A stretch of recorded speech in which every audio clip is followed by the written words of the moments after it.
Hello guys, welcome to my channel. In this video we will learn what is Yearn.finance, also known as Yearn or YFI.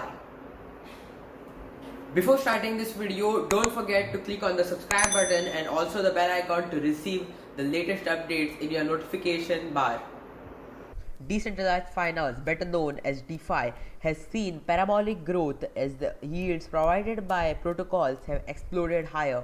A crucial part of this growth can be pinned to the introduction of governance tokens, which allows holders to determine the direction they want protocols to develop. Governance tokens are a crucial step in decentralizing DeFi protocols. Riding the wave of governance tokens, Yearn.finance rolled out YFI in July 2020.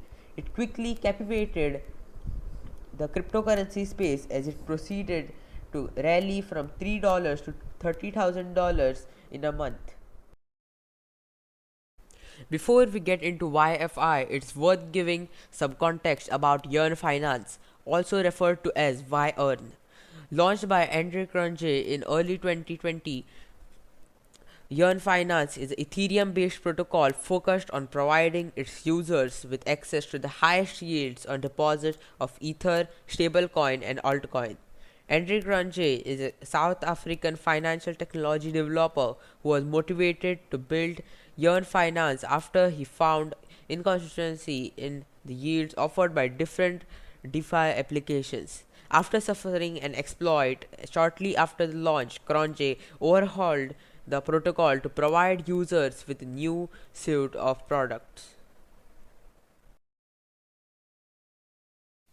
Until July, Yearn.finance was fairly niche. After the exploit in early 20 and the crypto market crash of March, many users were hesitant to use new protocol. This changed when Cronje released a blog post to Medium announcing YFI and ERC20 token launched so users could govern the Yearn.finance protocol. YFI could be farmed through a number of methods, including providing liquidity to Balancer, a decentralized exchange, and depositing capital into Yearn.finance products. While Medium post mentioned that YFI has no value, the market proceeded to gobble the coin up.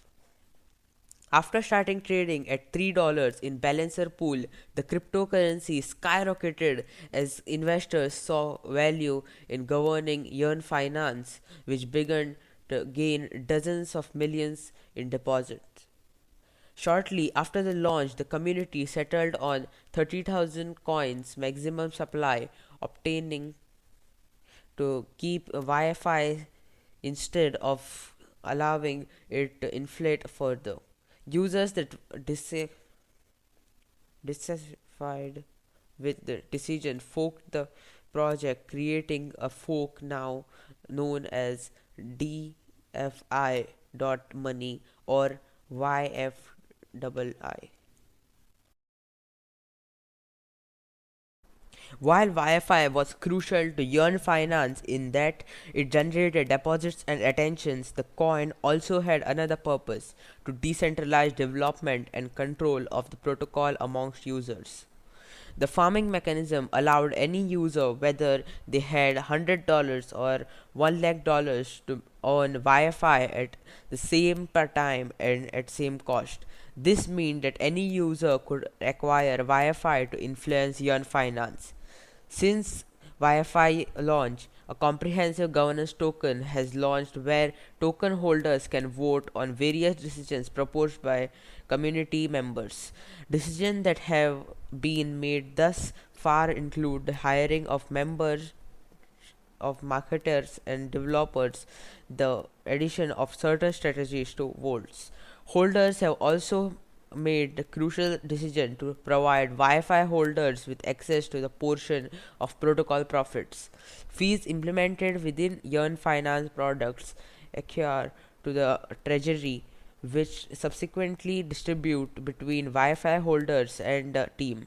This makes YFI a dividend yielding asset which is different from Bitcoin or Ethereum.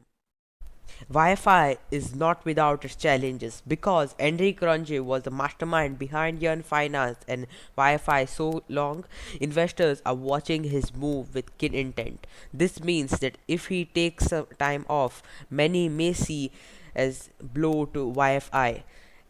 As such, some argue that the project is still centralized around this key player. This was accentuated earlier this year when it was reported that Cronje said he wanted to leave the DeFi space. Wi-Fi prices proceeded to crumble amid fears of project shutting down. This Cronje premium trend is slowly losing relevance as Yearn.finance introducing new team members. It might no longer be concerned if decentralized governance continues to develop without Cronje's influence. Wi-Fi's launch marked an industry-wide shift in how cryptocurrency projects distribute coins. By providing an incentive for early users, can get quick adoption and community growth.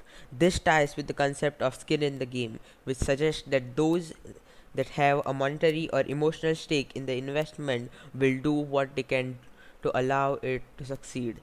Yearn.finance is an interesting protocol that is building unique decentralized finance products. The future seems bright as they hire a team of developers and marketers, but only the time will tell if the project will manage to thrive longer in the Ethereum DeFi space. Thanks guys for watching my video. Please do like, share and subscribe my channel and hit the bell icon to receive the latest updates in your notification bars. Guys, also please tweet this video on your Twitter accounts.